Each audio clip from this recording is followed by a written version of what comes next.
सद्गुरुदेव भगवान की जय। हृदय में स्थित परमात्मा राम की जय। गुरु ब्रह्मा गुरु विष्णु गुरुदेवो महेश्वरा, गुरु साक्षात् परम ब्रह्म तस्मै श्री गुरुवे नमः। ध्यान मूलम गुरुमूर्ति पूजापदम, मंत्र मूलम गुरुर्वाक्यम, मोक्ष मूलम गुरु कृपा।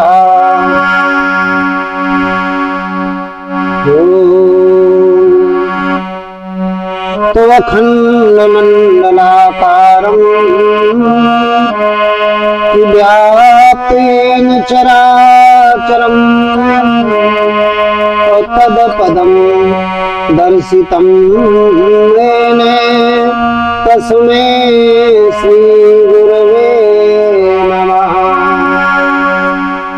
ओम श्री सद्गुरुदेव भगवान की जय। हृदय में स्थित आत्मा राम की जय। मेरे प्रिय श्रोता बंधुओं, आज का बड़ा सुंदर प्रसंग है। आज का सत्संग है।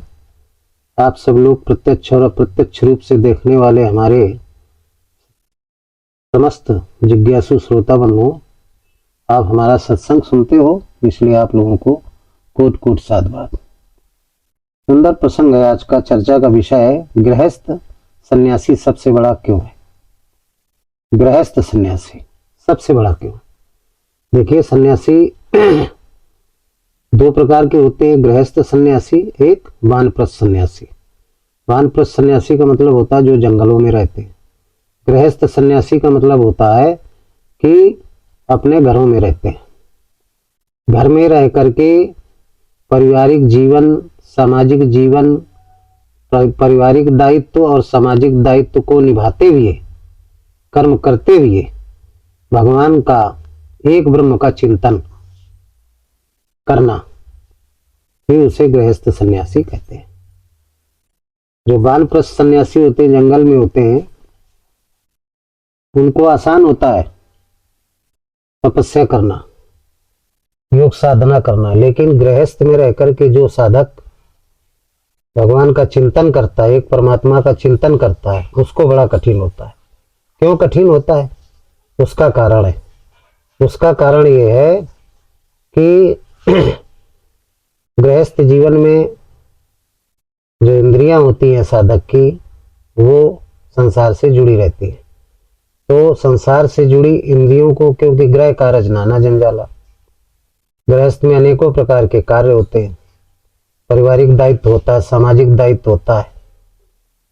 तो इन सब को करते हुए और इन सब में इंद्रियां और मन बंधा हुआ होता है, तो उसको वहां से हटा करके अंतर्मुखी करना बड़ा कठिन काम है। और यदि कोई अंतर्मुखी कर लेता है और गृहस्थी जीवन में रह करके भगवान का भजन कर रहा है, सत्संग कर रहा है, आत्मज्ञान प्राप्त कर रहा है, तो वो सबसे बड़ा सन्यासी है। वो सबसे बड़ा सन्यासी है। क्यों? इसलिए कि गृहस्थ आश्रम वह नींव है जहां पर मानव रह करके अपने तीनों ऋणों को चुकता करता है। तीन ऋण कौन होते हैं गृहस्थ जीवन में? एक देव ऋण होता है, एक पितृ ऋण होता है और एक ऋषि ऋण होता है। तो देव ऋण किसे कहते हैं? देव ऋण कहते हैं अतिथि ऋण, अतिथियों का सम्मान करना। देवता स्वरूप जो सज्जन पुरुष हैं संसार में, देवता स्वरूप जो सज्जन पुरुष हैं, उनका सम्मान करना ही ऋण है।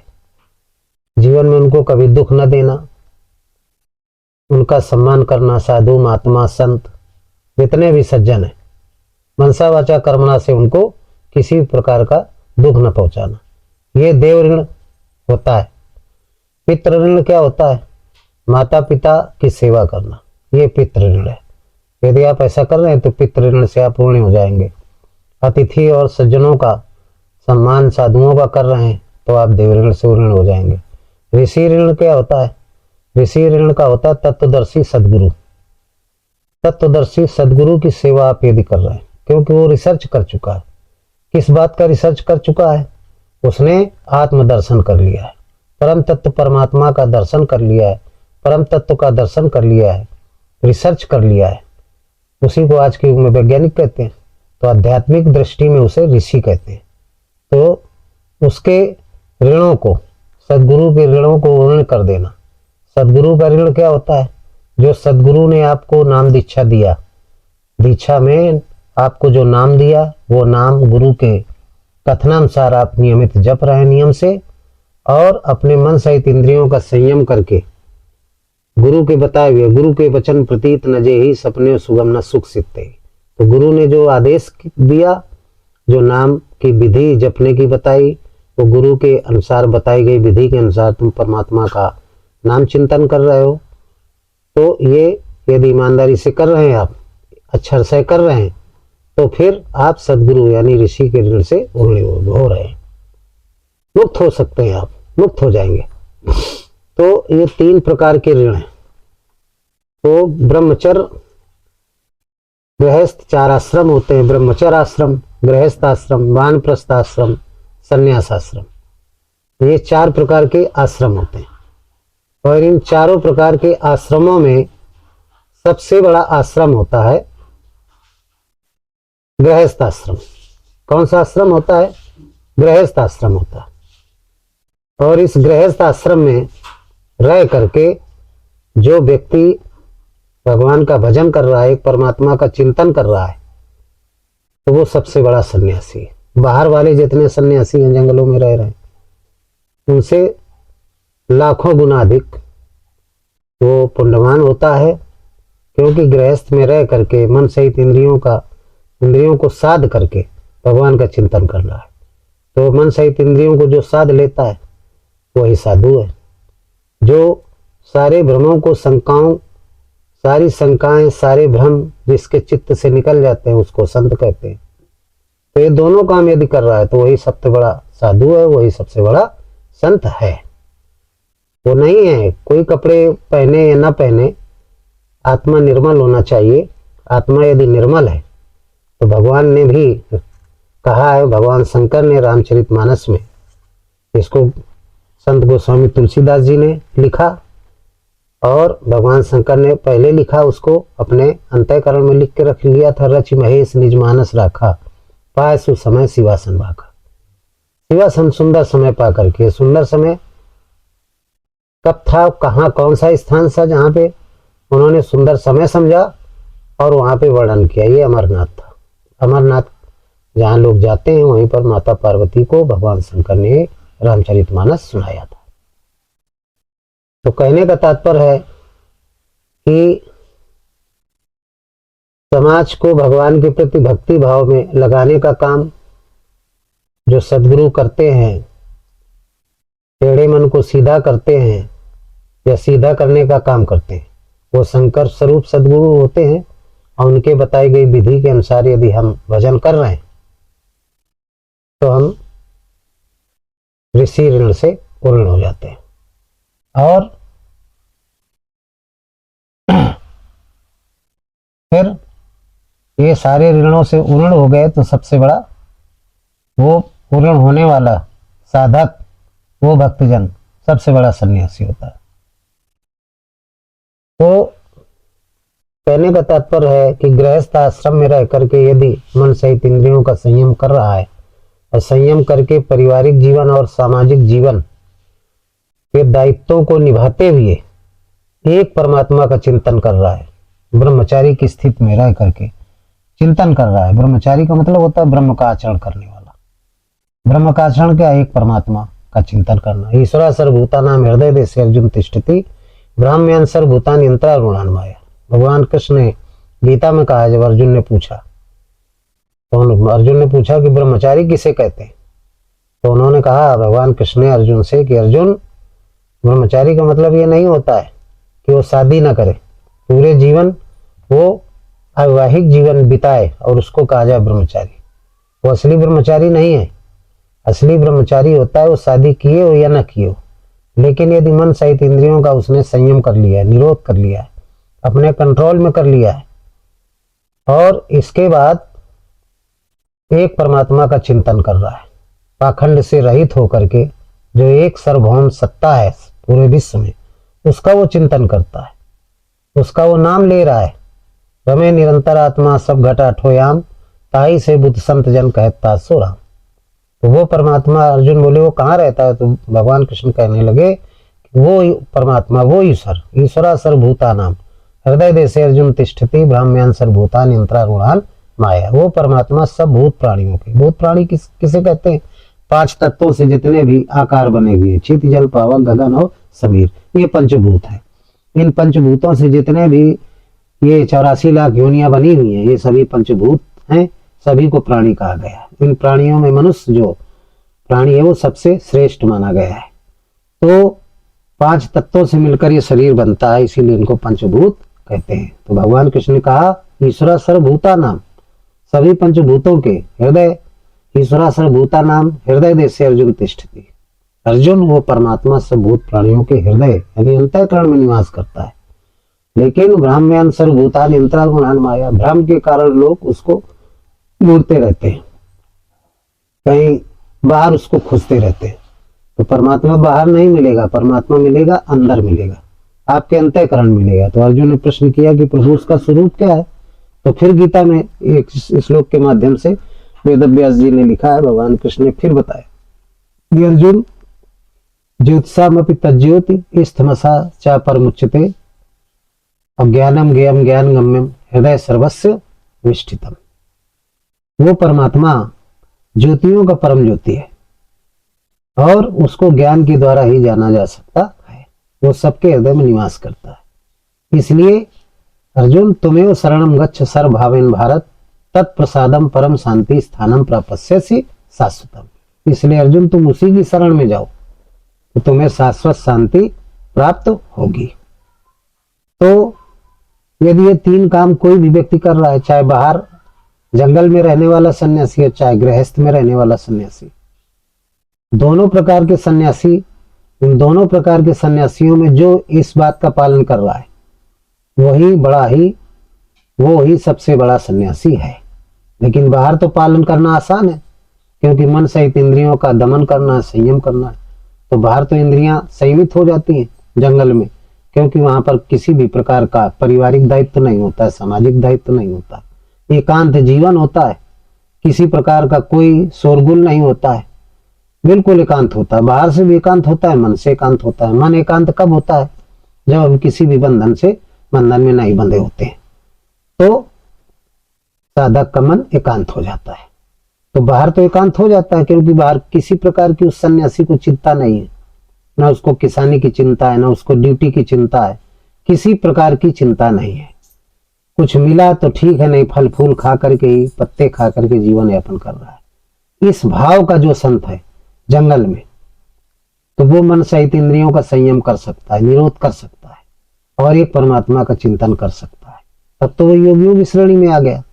और यदि यही काम गृहस्थ में रह करके कोई भी साधक, कोई भी भक्त गृहस्थ के जीवनों का पारिवारिक दायित्वों को निभाते हुए, सामाजिक दायित्वों को निभाते हुए, जिम्मेदारियों को निभाते हुए और एक परमात्मा का चिंतन कर रहा है, अपनी इंद्रियों को संयमित कर रहा है, तो उससे बड़ा फिर कोई सन्यासी नहीं है। वो सबसे बड़ा सन्यासी है, क्योंकि उसके पारिवारिक जीवन में सामाजिक और पारिवारिक जीवन की चुनौतियों का सामना करते हुए, मन सहित इंद्रियों का संयम करते हुए, अपने अंदर अंतर्मुखी करते हुए, इंद्रियों को अंतर्मुखी करना बहुत कठिन है, क्योंकि इंद्रियां संसार में लिप्त हैं और संसार से खींच करके मन और इंद्रियों को अंतःकरण में स्थापित करना, भगवान के चरणों में स्थापित करना, ये सबके बस की बात नहीं है। ये अभ्यास से होगा, भगवान की श्रद्धा और विश्वास के साथ होगा, भक्ति करने से तब ये कहीं संभव हो पाता है। इसलिए गृहस्थ जीवन में रह करके मन सहित इंद्रियों का संयम करना बहुत कठिन है, परंतु यदि साधक कर ले तो समझ लो कि वो बहुत बड़ा सन्यासी है। यदि ऐसा कर रहा है गृहस्थ जीवन वाला साधक, तो वो फिर जंगल वाले सन्यासी से, साधु से श्रेष्ठ है। उसे योगियों की संज्ञा दी जाती है, ये योगियों का योगी है। जैसे हमारे इतिहास में बहुत सारे उदाहरण आए हैं। जैसे हमारे इतिहास में राजा जनक थे, इनकी पुत्री माता जी महारानी सीता जी थी। तो राजा जनक क्या थे, उनको विदेही कहा गया था। क्यों विदेही कहा गया था?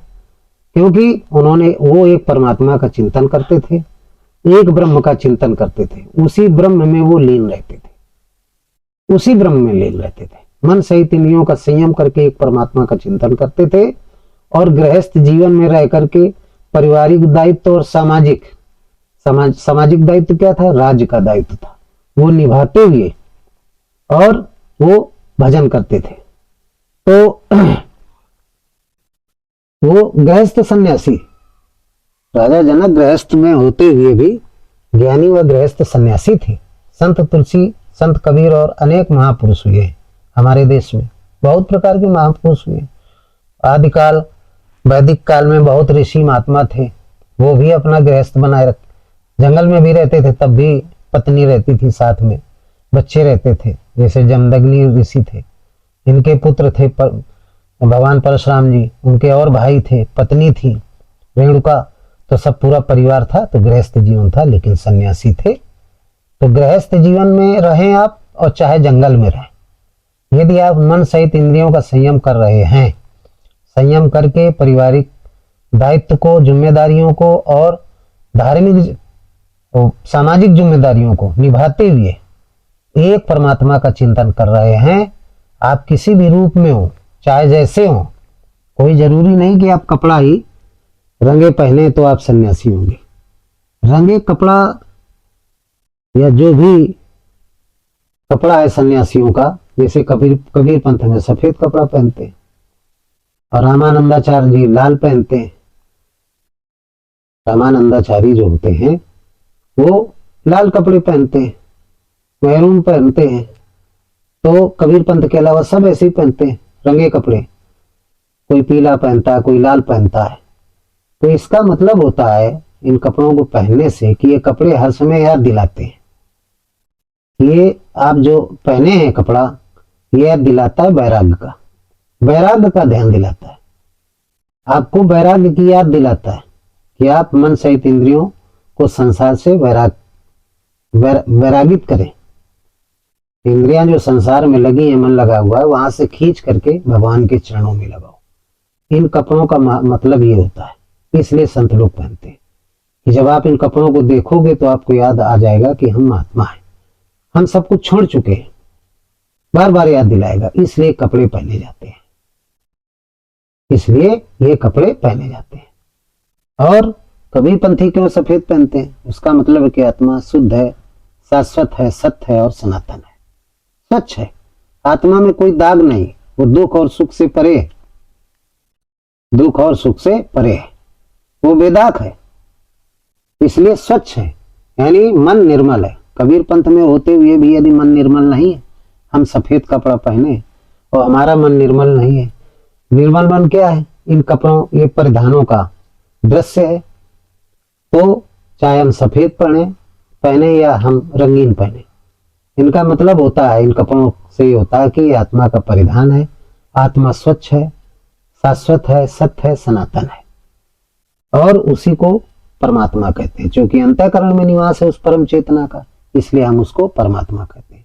और उसी परमात्मा, उसी आत्मा की शक्ति जिसको हम चेतना कहते हैं, लघु चेतना कहते हैं, उसी को हम जीवात्मा कहते हैं। वो हमारे एक एक कण, एक एक रक्त के कण में विद्यमान रहती है। वो चेतना, जिस शरीर से वो चेतना निकल जाती है, शरीर के जिस अंग से, वो अंग हमारा क्या हो जाता है? निष्क्रिय हो जाता है। तो ये धारा प्रवाह होती, फ्लू, चेतना धारा प्रवाह होती, फ्लू होता है इसका, चेतना का फ्लू होता है पूरी बॉडी में, धारा प्रवाह होती, बहती रहती है, जैसे हवा बहती रहती है। कहीं भी आप किसी भी कोने में पहुंच जाएं, घर के किसी कोने में या बाहर आप सांस लेंगे तो आपको हवा मिलेगी। इसका मतलब क्या है? इस हवा का फ्लो है, धारा प्रवाह है वातावरण में हवा। इसी तरीके से हमारे शरीर में ये उस आत्मा की एनर्जी, शक्ति, लघु चेतना, वो हमारे पूरे शरीर में धारा प्रवाह है, वही परम सत्ता है। तो यही जब निकल जाती है तो स्थूल शरीर क्या हो जाता है? निर्जीव हो जाता है। यही आत्मज्ञान है, उसके अलावा और कुछ नहीं है, कहीं भगवान नहीं, भगवान कहाँ है? आपके अंतःकरण में। वो व्यापक रूप में। किस रूप में है? व्यापक रूप में। और बाहर क्या है? व्याप्त रूप में। बाहर परमात्मा का जितना ये ब्रह्मांड है, जिसमें असंख्य तारे ग्रह नक्षत्र सब हैं, ये उसके शरीर में, इन सब से मिल करके उसका आकार बना हुआ है।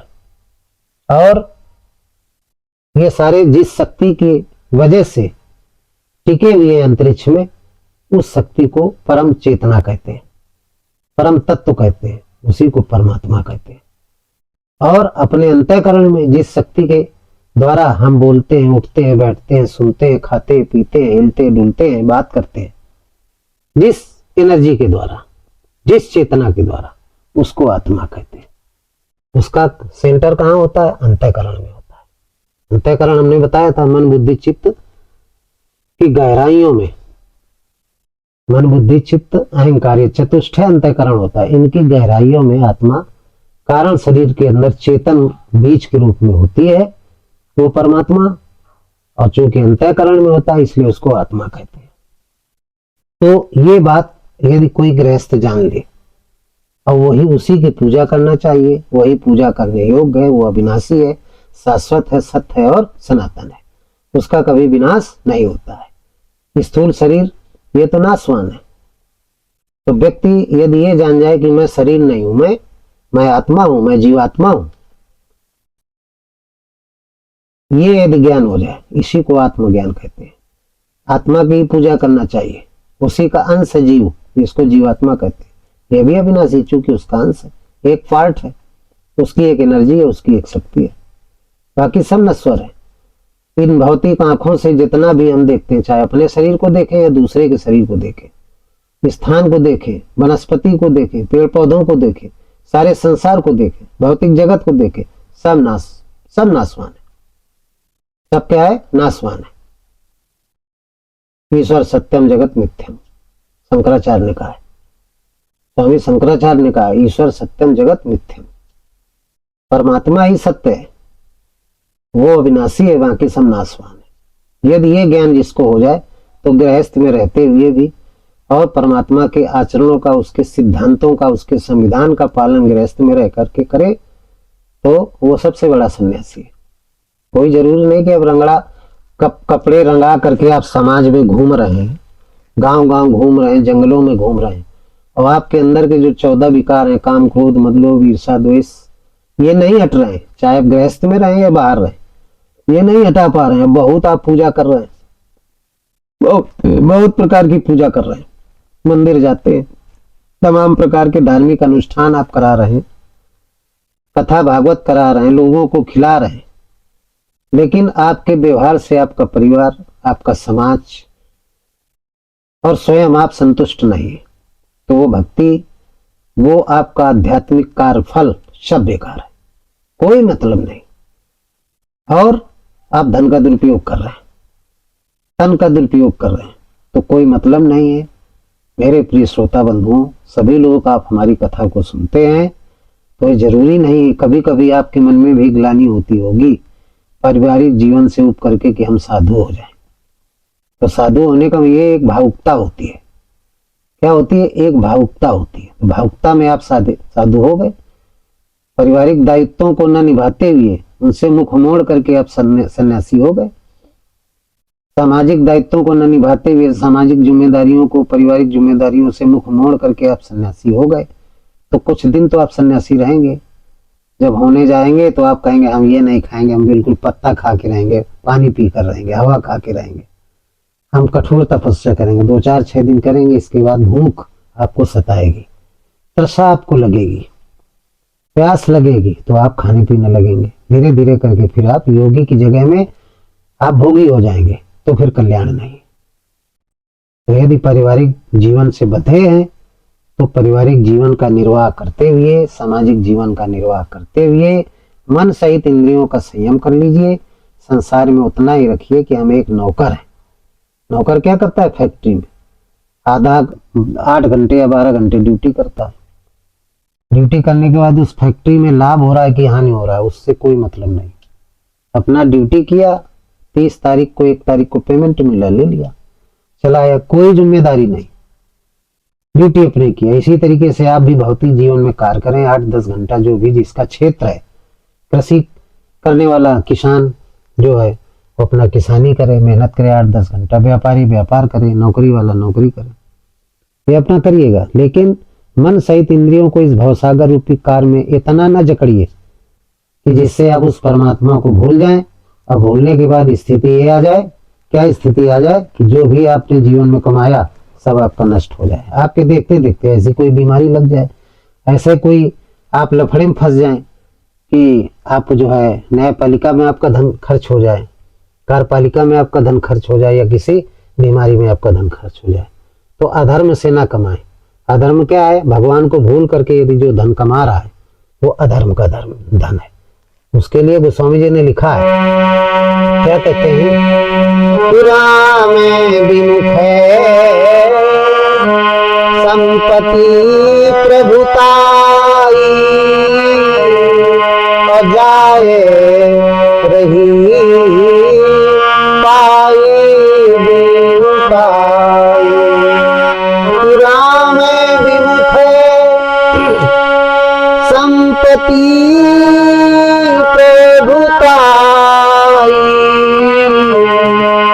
जाए रही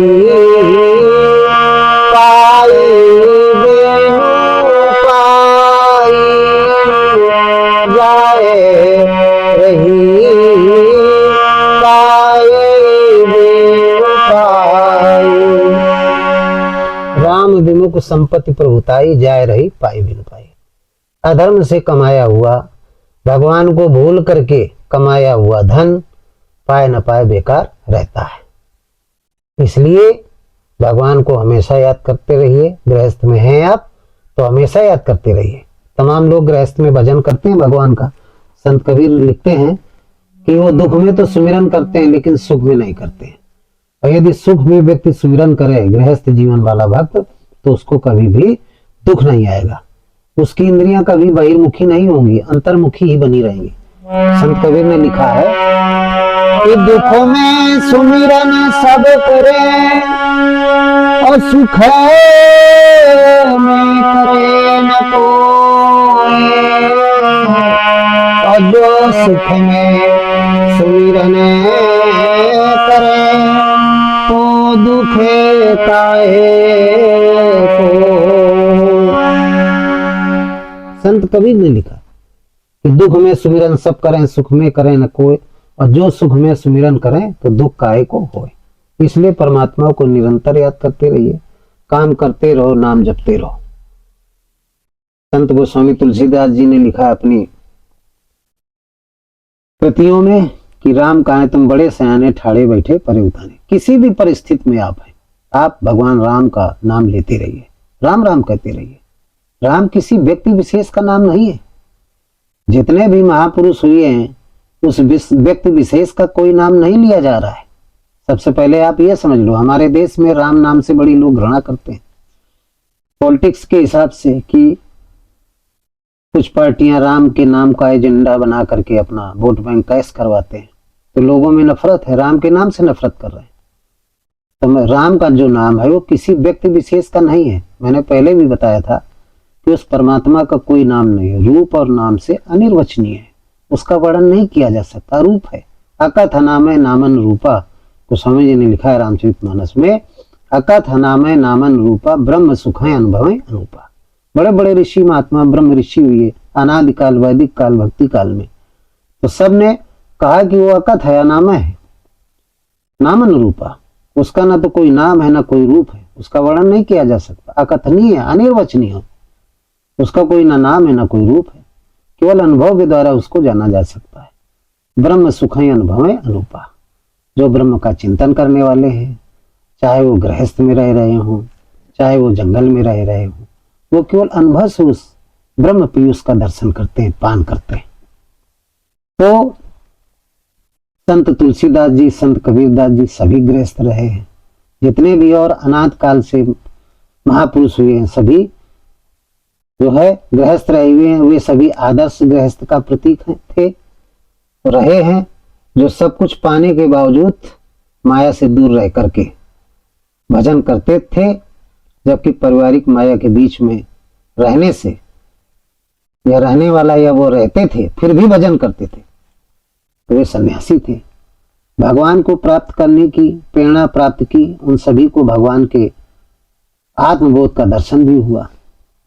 भाई गृहस्थ में रहते थे लेकिन एक परमात्मा का चिंतन करते थे तो उनसे उन्हें भगवान की प्राप्ति हुई, आत्मबोध का दर्शन हुआ उनको। ऐसा नहीं कि आत्मबोध का दर्शन न हुआ, सबको आत्मबोध का दर्शन हुआ। अब देखिए ये गृहस्थ है, तो गृहस्थ में रह करके आप यदि एक परमात्मा का चिंतन कर रहे हैं, मन सहित इंद्रियों का संयम कर रहे हैं और अपने सभी कार्यों की जिम्मेदारी को निभाते हुए राम का नाम ले रहे हैं, परमात्मा का नाम ले रहे हैं, तो आप सबसे बड़े सन्यासी हैं। जंगल का सन्यासी क्या होता है?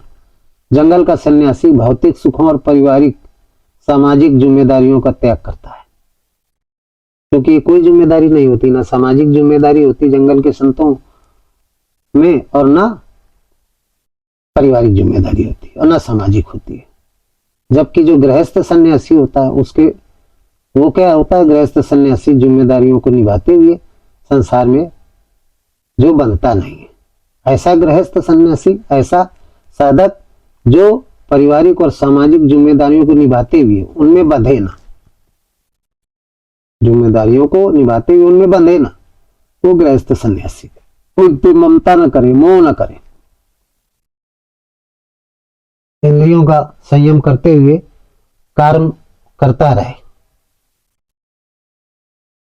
लेकिन ये बहुत कठिन है गृहस्थ में, और यदि कर रहा है तो समझ लो वो जंगल के सन्यासी से बहुत श्रेष्ठ है, वो बहुत श्रेष्ठ है, जंगल वाले से बहुत श्रेष्ठ है। गृहस्थ जीवन का सन्यासी सांसारिक जीवन के बीच में रहकर भी वैराग व त्याग का जीवन जीता है। यदि गृहस्थ सन्यासी सांसारिक जीवन के बीच में रह करके वैराग व त्याग का जीवन जीता है, वैरागी है, इंद्रियों को संसार से हटा करके अंतःकरण में लगा रहा है, भगवान के चरणों में लगा रहा है, भौतिक चीजों का त्याग कर रहा है, जैसा संत कबीर और तुलसी ने किया, और संत कबीर और तुलसी की शिक्षाओं का पालन कर रहा है, तो समझ लो वो सच्चा गृहस्थ सन्यासी है। संत कबीर ने लिखा है अपने दोहा साखियों में कि गृहस्थ सन्यासी के अंदर यदि ये गुण है क्या कि जब मैं था तब हरि नहीं, अब हरि हैं मैनाए, सब अंधियारा मिट गया जब दीपक देखा माई। जब दीपक देखा माई, जब गृहस्थ सन्यासी को दीपक देखा माई का मतलब आत्मज्ञान हो गया। उसने ज्योतिषाम ज्योति स्थमसा चापर मुच्यते ज्ञानम ज्ञेयम ज्ञान गम्यम हृदय सर्वश्रेष्ठ। ज्योतियों का परम ज्योति जो परमात्मा, उसको जब अंतःकरण में अनुभव के द्वारा जान जाता है, जब दीपक देखा माई हृदय में देख लेता है, तो उसके हृदय में अंतःकरण में जो अंधियारा था, अज्ञान का अंधियारा था, काम क्रोध मद लोभ ईर्षा द्वेष जितने राक्षस थे सबका नाश हो जाता है। तो संत कबीर कहते हैं कि गृहस्थ में रहकर यदि आत्मज्ञान प्राप्त हो गया साधक को, भक्त को, तो सबसे बड़ा सन्यासी है। उसने परमात्मा को यदि जान लिया तो सबसे बड़ा सन्यासी है, क्योंकि उसके जीवन में बहुत चुनौतियां होती है। जंगल वाले को तो कोई चुनौती नहीं होती, केवल थोड़ा बहुत आहार लेना जो मिल गया और भगवान का भजन करना, कोई जिम्मेदारी नहीं। तो आप सबसे बड़े सन्यासी हैं। संत कबीर कहते हैं कि गृहस्थ जीवन वाला साधक सबसे बड़ा सन्यासी है। और उन्होंने अपने दोहों में और क्या उदाहरण दिया? संत कबीर कहते हैं कि कबीरा खड़ा बाजार में मांगे सबकी खैर, ना काऊ से दोस्ती और ना काऊ से बैर। संत कबीर कहते हैं, वो बाजार किसे कहते हैं? बाजार का मतलब होता है भवसागर। मनुष्य ये संसार रूपी जो भवसागर, इसको बाजार कहा कबीरदास ने, और उसमें खड़ा हुआ है। और इस संसार में है क्या? भवसागर में दुख है और सुख है, दोनों चीजें खड़ा है। फिर भी दुखों में खड़ा है, दुख रूपी संसार में खड़ा है, तब भी सबकी खैर मांग रहा है परमात्मा से कि हे प्रभु सबको दुखों से आजाद कर दो, किसी को कोई दुख ना हो। और ना कहो से, जब दुखी लोगों की, अपराधी लोगों की वो खैर मनाएगा, उनका भला सोचेगा, तो फिर उसका कोई दुश्मन बचेगा? कोई दुश्मन नहीं बचेगा। तो ना कहो से दोस्ती, ना कहो से बैर, उसका कोई बैरी नहीं होता है। यदि इस विचारधारा का व्यक्ति और गृहस्थ में है तो वो एक सन्यासी है, वो एक योगी है, संसार में रह करके संसार से वो परे है। उसके लिए दोस्त और दुश्मन सब बराबर होते हैं। ऐसी प्रवृत्ति वाले साधक जो गृहस्थ में रहते हैं वो सच्चे सन्यासी हैं। वो जंगल के सन्यासियों से बड़े वो सन्यासी है। संत तुलसीदास जी ने भी अपनी लेखनी में लिखा है गृहस्थ सन्यासी के बारे में लक्षण कि क्या लिखा है, बड़ा अच्छा लिखा है उन्होंने। कहते हैं कि तुलसी काया खेत है, मनसा भयो किसाने, पाप पुण्य दो बीज है, कि हुए सुनने निदान। तुलसी काया खेत है, मनसा भयो किसान, पाप पुण्य दो बीज है, कि बुए सुनने दान। तुलसी काया खेत है, मनसा भयो किसान। संत तुलसीदास जी कहते हैं कि गृहस्थ में रहकर के मानव के प्रति अच्छे कर्म करना, व्यवहार करना, सच्चा गृहस्थ वो सच्चा सन्यासी है। तुलसी माया खेत है। माया क्या है? यही विषय वासना, सांसारिक भव सागर, इसको माया कहा गया, इसको माया रूपी खेत कहा गया।